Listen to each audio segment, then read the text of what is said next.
Welcome in. Welcome into the Skol Purple podcast as we are ready to dissect the Minnesota Vikings defense after 6 weeks as we are in the bye week here. Carson here and Tony. Tony, first of all, how's it going, man? Are you enjoying your bye week so far? I guess it's really not your bye week. It's the Vikings bye week. Yeah, no, it's going well. Of course, I miss my Vikings. It's a little weird not having a game on Sunday.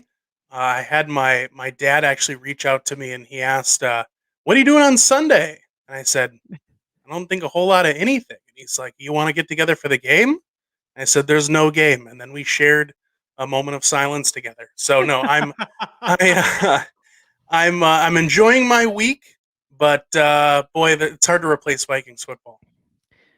But you know what? The Vikings are 5-1. Absolutely. Had to get that in. 5-1. Love it. Love it. Love it. Love it. But we're going to pick apart this defense, just as some teams have done through the first 6 weeks.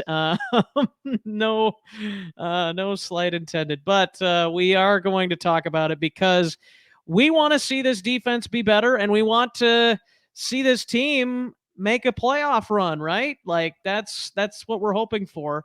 But let's take a look here, Tony, once again at the schedule before we get into the defensive numbers here.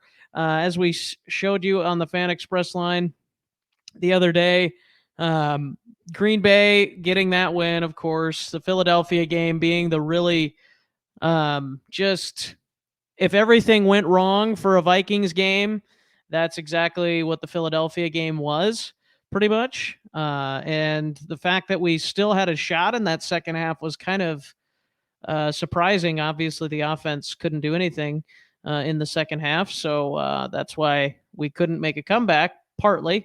But then they rattle off four consecutive wins: 28-24, 28-25, 29-22, and 24-16. And here we are, 5-1 at the bye week here, week 7 of the NFL season. And do you feel, Tony, that the bye week is here at a perfect time, or do you feel like it could be a little bit later? Maybe you'd go on your bye week after the Cardinals game, or maybe the perfect time would be week 9, right before the Bills game. Yeah, I would agree. I think that um, the perfect time would probably have been after this Arizona game. If we, let's say, would have played Arizona this week and then had the bye next week. Obviously, that also comes a little bit more in the middle of the schedule, but I think we're splitting hairs a little bit. I think it's a good time. I think it's a good time for the bye week. Certainly, it's a good time for the offense and the defense to start to get back to either the basics if they feel like they're getting away from their original game plans, or certainly to maybe look to pivot away from what they've been doing. Because I think at this stage of the season, obviously need to see some improvement. I know we're going to get into that with some of the numbers that we've been seeing, but overall, I think it's a good time because if we were to keep going at the pace that we're at now, I feel like teams would continue to figure out what we're doing offensively and defensively, and some of those things that we've been able to overcome so far, I think those would get exploited even more. So I'm certainly looking forward to them coming out of this bye with some different ideas, whether those be schematically or just the different ways they're approaching each game. Yeah, absolutely. Well, the nice thing is for the Vikings that they have, after the Bills game, they have 5 of their final 8 games at home. And so that is going to be nice to see. And hopefully they can win, you know, at least 3 of those games. I guess we'll wait and see to find out, but we'll hope to see at least 3 wins, hopefully more in that 5 games being at home after the Bills game. But we'll see what happens with the schedule. Let's get into the numbers. Why not? Why not? Let's get into the numbers. Let's talk about the Vikings defensive numbers. We're also going to do a video at some point this week talking about the offensive numbers. So make sure to Come back here to the Skol Purple Podcast YouTube channel for that. But let's go ahead and talk about the Vikings' total defensive statistics, and then I'm going to get into individual players. And Tony, I know you have some stats here as well. I'll give mine, and you can kind of chime in with yours after I give my total defensive stats that I have, and maybe you have some of the similar numbers as well. But the Vikings, so here's some of the good stuff: the good, the bad, the ugly, I guess, if you will. The good stuff, the Vikings are tied for fifth in turnovers with 10 turnovers forced this season, tied with the Falcons, Jets, Steelers, and Seahawks for fifth. And they are number two, tied for second in the league. If you didn't see that earlier this week, tied for second in the league in turnover differential. They are plus 4 in the league. Guess who's first? The Philadelphia Eagles at plus 14. Yeah, plus 14. Crazy. But then you get into the bad stuff, and we talk about 25th in total defense, which is not great. And then they're kind of a little bit better in run defense. They're kind of right in the middle of the pack, maybe slightly in the top 20 there. And then they are ranked 31st in pass defense so far this season. And we'll get into more of the reasoning behind that in the individual efforts here. But it has not been great pass defense wise, as if you've been watching the games, you probably knew that already. And let's talk about the points per game, where the Vikings actually have good news. They are tied for 11th in the NFL in points per game allowed at 19.7 points per game. The top five include Buffalo, 13.5, San Francisco, 14.8, Dallas, 16.3, Denver, 16.5, and Tampa Bay, 17.2 points per game. So that is a look at the total defensive numbers that I gathered. Some good, some bad, and some ugly with that pass defense, Tony. Any thoughts on that? And then if you want to share some of your numbers as well.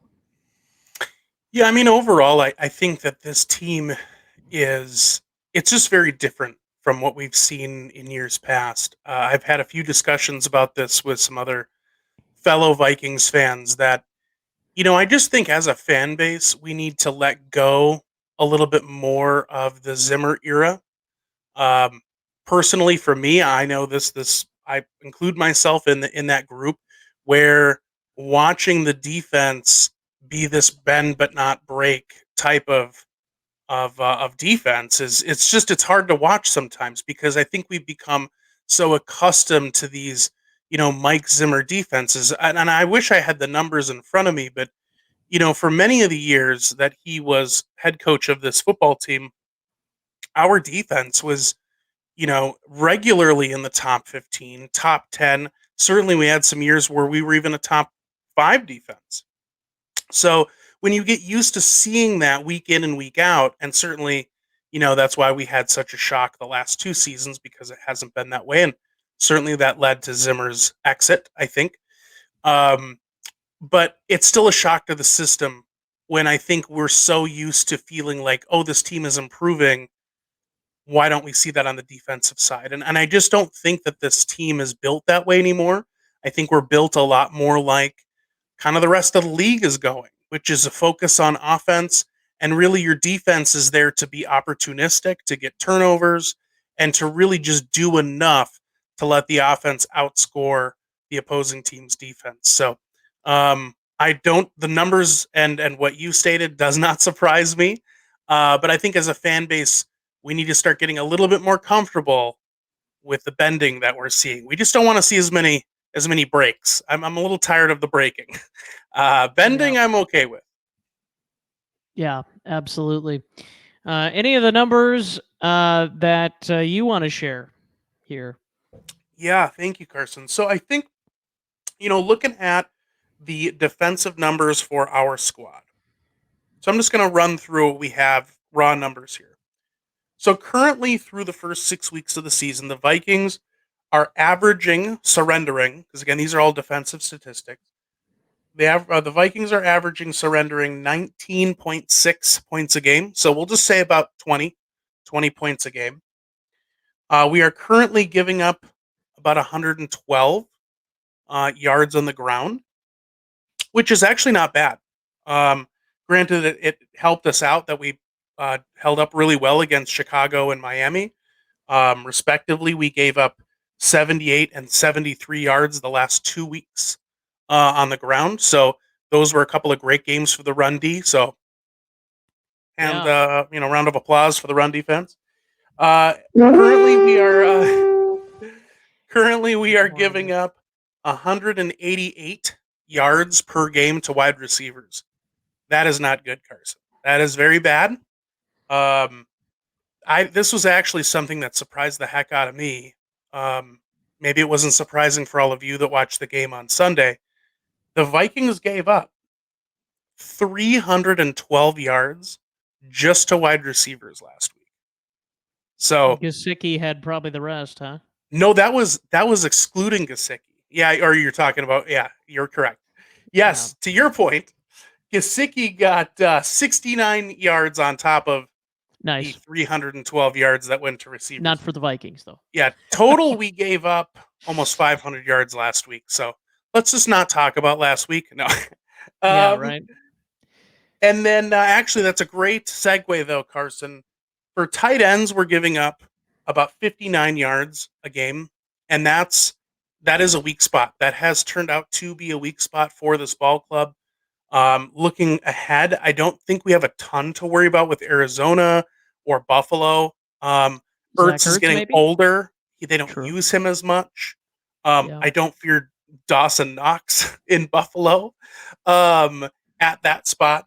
But as we move forward, there are other teams that are going to use their tight ends heavy against us. I'm looking at Detroit with Hawkinson. You look at Green Bay; they're using a lot of Tanyan right now. That might be the way they attack us. So certainly, there's opportunities there. It's something I'd like to see us adjust. And then we're Tyler giving up, Conklin, revenge game when we play the Jets. yeah, the Conklin game. You're right, and he's been playing well. He's been Yeah, playing well for them. that's right. I think I'd rather take Conklin over Munt. Granted, Conklin probably costs a lot more Oh, come on. The than Munt. Munster? The whole Muntmeister. Yeah, Yeah, the Munster, Johnny Munster. But yes, no, I agree. I like it. I don't like how much money Conklin's making, which is a big reason why the Vikings are yeah. Anyways, go ahead. Yeah, we'll take Irv. I like Irv. Yeah. We'll Irv's take Irv. Irv's been playing pretty well since a couple of drops earlier. Just as long as we got to get that butter wiped off of his gloves. He'll be fine. So That's the right. next thing we've got is running back receiving yards. Uh, the Vikings are currently giving up 42 yards passing to running backs each week, which is not terrible. It's about middle of the pack. It's not bottom of the league. It's certainly not great, but not terrible there. And then total passing, to do the math for everybody, unless you've been following along with your abacus, we're giving up 288-ish, 289 yards total passing a game, which is, again, it's not horrible, but it's not great. It's definitely bottom, in the bottom half of the league, I'd say.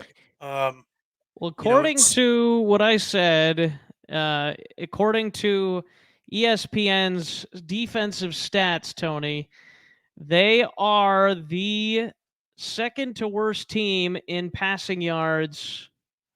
Let's see. No, they are 30th.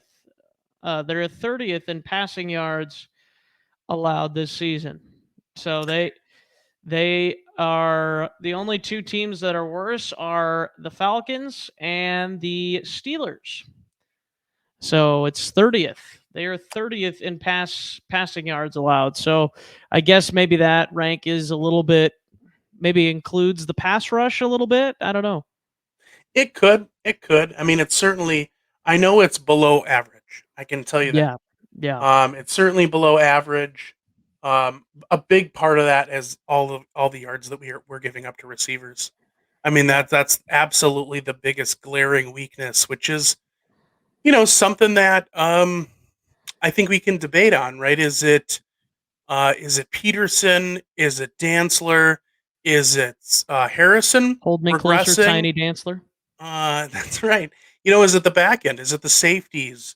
Or is it just a combination of things? And I'm pretty positive it's a combination of things. If I was a betting man, I know that's not the fun, controversial answer everybody wants, but I'm sure it's just a combination of scheme and little things here and there. We're not getting any younger. I asked this question to a friend of mine, and I'll ask you this, Carson. Is there any young player on the Vikings defense right now, keyword being young, that you're really excited about?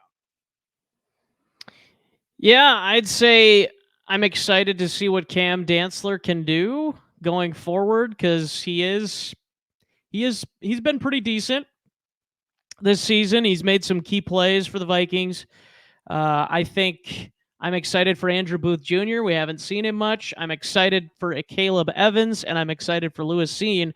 I'm excited for those guys, but to your point, are any of those guys going to be all pros in this league? Are any of these guys going to be perennial Pro Bowlers even? I don't know. I don't know.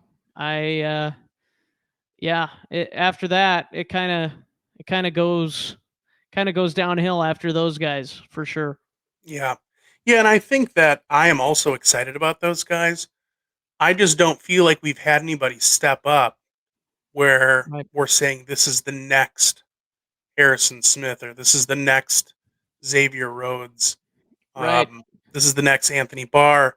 I think it feels like we've got a lot of guys, and I could be wrong. And I think, there are certainly some where the jury's out. Um, like you said, Scene, Booth. I'm excited to see what they can do. Booth has obviously been injured, and with Scene, we'll have to wait until next year.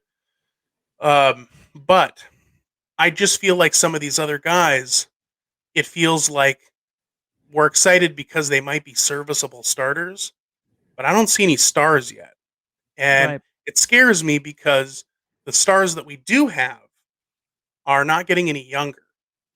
Kendricks, Smith, certainly Peterson is, at the twilight of his career. He's kind of getting long in the tooth there. So Yep. I just think that this defense, it needs the role players. As I like to say, somebody's got to make the chicken nuggets. That's okay. But at the end of the day, we also need some superstars. And Yep. I don't see any young stars yet, and I don't think that this roster is built, and I don't think the budget is built for us to go out and spend a bunch of money in free agency to do it. So we need some homegrown talent through the draft, and I just don't know if it's there yet. Yeah, and that's a big area of concern going forward for sure. Yeah. But I gotta play this from Score North shared this on their show this week. So credit to them. But this is a Vikings fan who called into Packers vent line, and I was dying laughing at this. This is hilarious. The positive thing that came out of today is Skol Vikings, let's win the game. All right, okay, all right. Wait, how do Skol we do? Vikings, Okay, honor like how do we your hang up? name. Hang up on him. How do we do this? I don't know. 620 WTMJ in Wisconsin. That is fantastic. Like Yeah, the that's good worst stuff. part is like, how do we hang up? How do we? I don't know. What are we doing? What? Oh my goodness. And it's funny too. They actually gave him credit after this in the clip. They gave him credit for being on the phone for like 45 minutes waiting just to sing that song. Which is awesome. That is fantastic. That's too But funny. no, it's funny because it's like at the beginning. Oh, the positive we could take from today is, like thinking, oh, there's something positive that we can take from losing to the Jets. It's like, what would that be? Oh, totally throws you for a loop with the Skol Vikings chant. Like, Skol Vikings, let's win this game. Skol Vikings, honor your name. Go get that first down, let's get. I won't play the whole thing. But anyways, Getting into it, Tony. I like it. That's I right. like it. I was gonna get my pom poms out.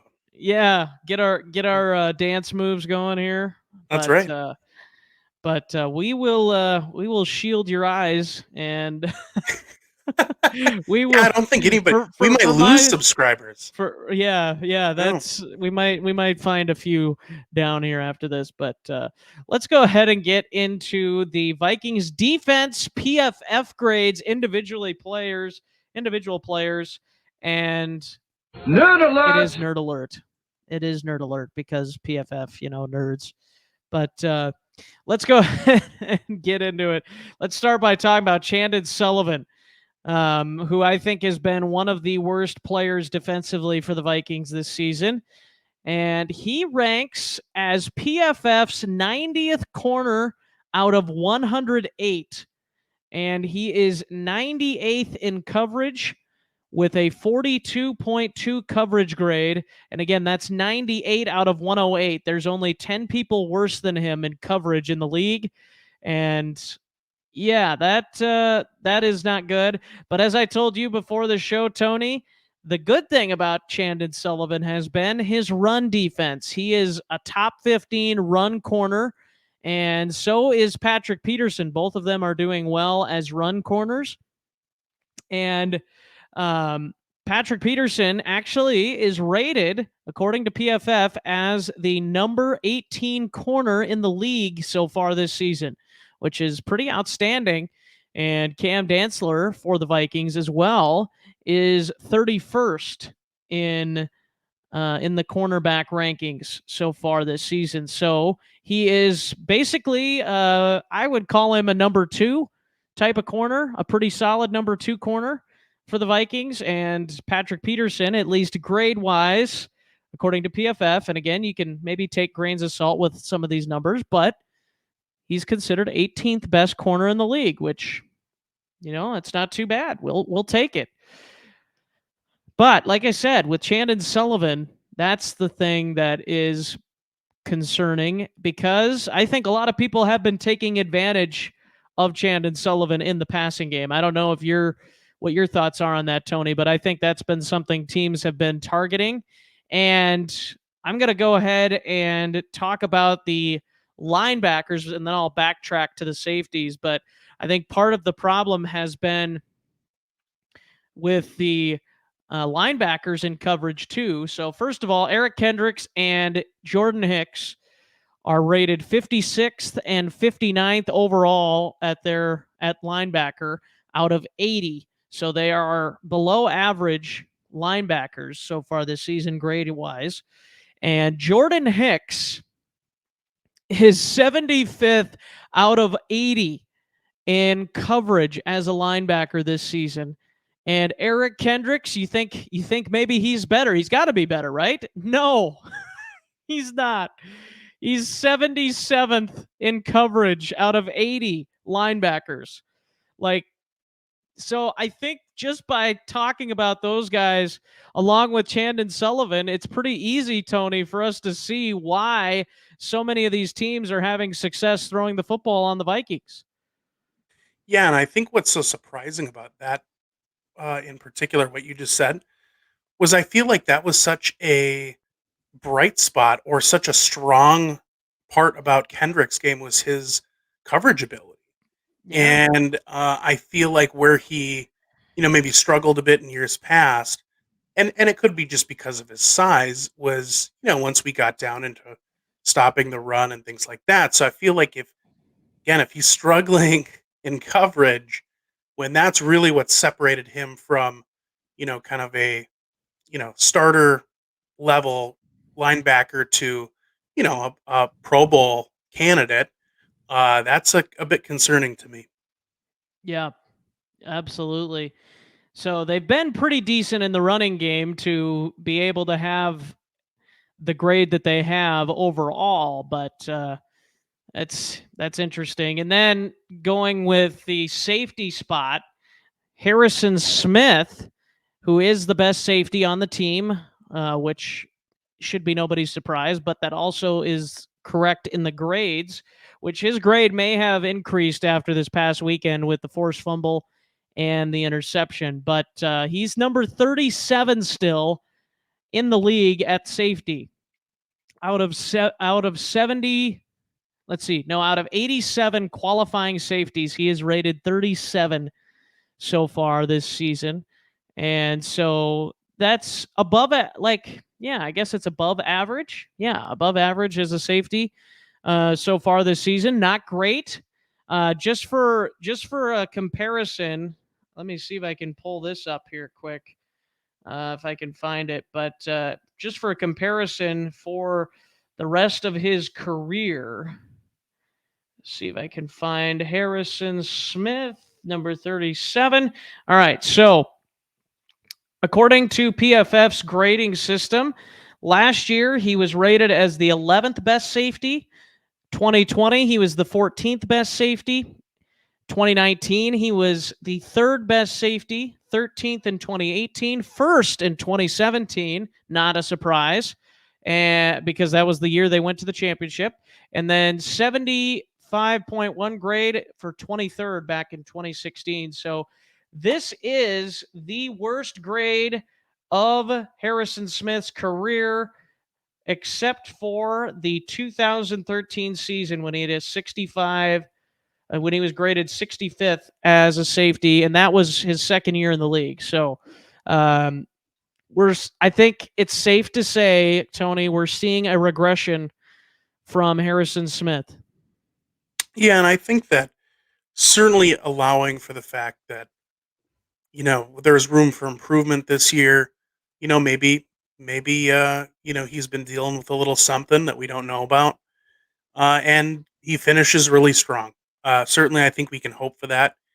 One of the things that's a little concerning there, just thinking from big picture here, and this is something that got brought up, I want to say 2 or 3 weeks ago, when Scene went down with his season-ending injury when we were in London, is that the Scene injury, it may prolong the transition of that back end. Um, I think I would have liked to see Scene play some this year, get worked in a bit, see what he's got, because obviously Harrison is not cheap, and he's not getting any Yeah. younger. And it would have been nice to see if we could have maybe moved on. And I certainly love Harry the Hitman as much as anyone else, but I feel Right. like, I've got a jersey of him, like, yeah, I certainly feel like, it may be time that we start looking in another direction, and the numbers kind of support that. and let's talk about Cam Bynum, his counterpart at safety. Cam Bynum is quite a bit worse. He is considered the 71st graded safety out of 87, and it's actually worse for him, I believe, in coverage. He has a 49.1 coverage grade, and that puts him right around the 80, yeah, right in between the 75 to 80 range. So he's a little bit worse in coverage, so it must mean he's a little bit better, and he is a little bit better, 70.3 looks like, in the run, in stopping the run. So yeah, it's not been great for Cam Bynum. I think we have high hopes for him, and he's another one of those players where this is only his second year in the league. And I said coming into the season, Tony, I said I feel like we need to give him some competition because, and obviously we brought in Lewis Seen, but I didn't think 3 games you could tell that he was going to be a great player just off of 3 games that he played in last year. Like, he may play good in those games, but what are we talking about here? Like, you can't just go into a season saying, "Oh, well, he's our starting safety after 3 games." Can you? Like, can you with confidence say that? Like, obviously the Vikings did, but it hasn't paid off for the most part this season. What are your thoughts on that? Yeah, I don't disagree. I think that we felt losing Anthony Harris a little bit there, right? I think when Yeah. Ant left, and certainly, it I don't know how if he's had a lot of great success since he's left the Vikings, but certainly he seemed to fit well schematically with what we were trying to do. Hindsight's 2020. Does he fit in now with the kind of scheme we're running today? I don't know. I don't know those answers. None of us do. But yeah, I don't see a lot of answers at the safety spot, and I think that's what stung me a little bit with that Cena injury is we just don't know, and I feel like we're going to be stuck in this holding pattern uh, until at least next year. Because I would hedge to bet we'll probably draft again. Um, Defense, it might not be safety, but we probably will draft defense again unless there's some unforeseen situation where they don't. But I would hedge to bet we'll be heavy defense, and it's going to be a work in progress. I think something you brought up at least a week, two, maybe 3 weeks ago, Carson, was the competitive rebuild. It was a good way of putting things because I do think that this team wants to be competitive. I certainly see Kwesi and Kevin O'Connell wanting to stay competitive within the division, and I think we have enough talent to do so. But I think if we realistically want to make a Super Bowl run, not just make it to the playoffs, but a Super Bowl run, there are holes that need to be filled, and I just don't think we're quite there yet. Yeah, 100%. Let's get back into the PFF grades here for the Vikings. Went through the linebackers, went through the safeties and the corners. Let's talk about the defensive line now. Nerd alert! So we've got Dalvin Tomlinson. Let's start with the interior. Dalvin Tomlinson ranks 19th overall as an interior defender. And here's what is interesting to me. He is fantastic as a pass rusher at the three tech. Is it the three technique or is it just the nose? Whatever, I guess, is considered his spot. But last year was not a great year for him, I don't believe. But this year, he's been great in pass rush, Tony. 80.4 grade in pass rushing from PFF, which puts him as the 9th best interior pass rusher. And I shared with you some of the names that are ahead of him a little bit ago. And it's like, wow, the fact that he is mentioned in those types of names. Let's talk about these names here quick. It's incredible. He is in the conversation with guys like Jonathan Allen, DJ Reader, Quinnen Williams, Kenny Clark, Dexter Lawrence, Jeffrey Simmons, Aaron Donald, and Chris Jones. Those are the top 8 ahead of him right there in stopping in pass rush and getting to the quarterback or putting pressure on the quarterback. So that's just how incredible he's been in getting to the quarterback or putting pressure. And I think it's been more of the pressure, not necessarily him sacking the quarterback. Because I think he's got maybe, 1 or 2 sacks this season. He's not got a lot of pressure or not a lot of sacks, but he's been getting pressure on the quarterback this season. Any thoughts on that? Have you kind of noticed that in games? Yeah, I mean, I just think that the run defense has actually been okay. I mean, we've had a few games. Obviously, the Philly game was rough. The Philly game, we gave up 160 yards. Excuse me, 163 yards. Can't forget the 3. 163 yards on the ground. And I certainly understand some of that's going to be Hurts and his mobility. But then the other game we had was Detroit. I mean, Detroit, they kind of ran all over us, 139 yards on the ground.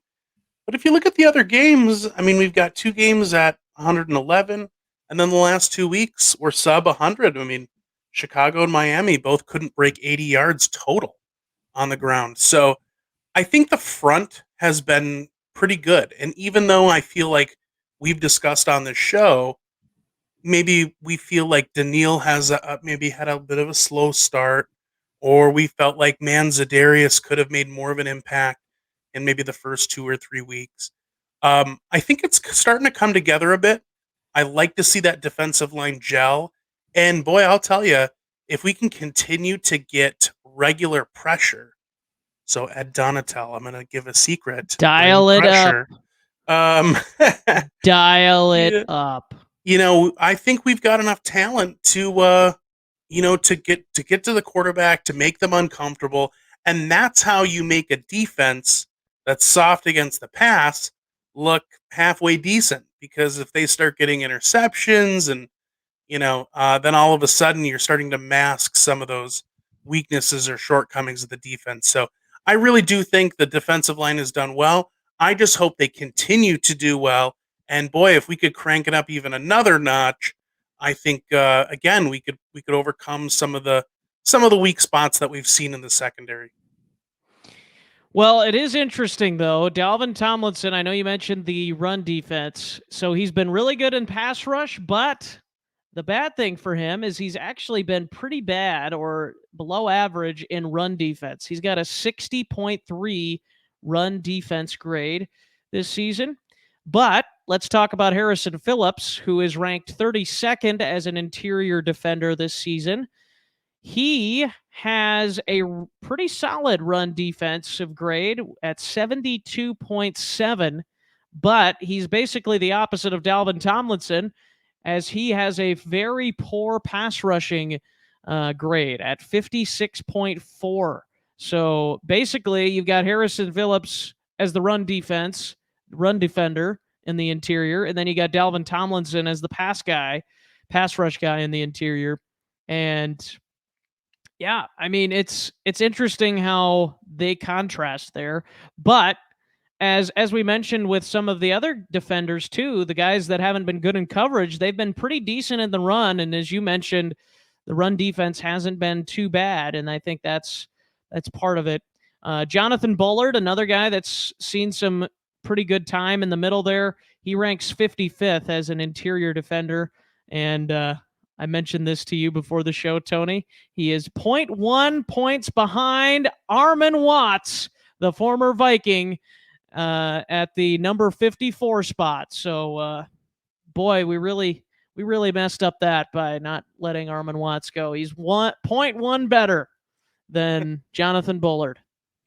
Well, and this kind of brings up a good point that one of our other contributors that comes on here quite a bit, Dave, he brought David? up, Yeah. and that is that what I have noticed, and to be honest, I noticed because he said something. So certainly shout out to Dave, or David, Yes. is that our defensive line, it's like we're rotating them in and out like line shifts in hockey. And that's something that I'm not used to seeing, in years past with Zimmer. I mean, certainly guys get, they start getting gassed, and so we need to get fresh bodies in there. But this isn't that guys are tired. They're just adding guys in or swapping out guys on the line because of situational football. And I think that's why we're seeing some of the things that you're bringing up, is that they've identified those things too, where if they see an obvious passing or running situation, they basically have a line shift Yeah. on the defensive line. And that's just weird to me. I don't know if I like it or if I don't like it yet. I'm going to reserve judgment on that. Uh, but, it's a thing. And it's a thing. If you haven't noticed it yet, pay attention. It is a thing. And it's weird, especially because Zimmer certainly was, these are my guys. And unless they needed to come out because of exhaustion, he pretty much was rushing the same four people, 90% of the time. Yeah.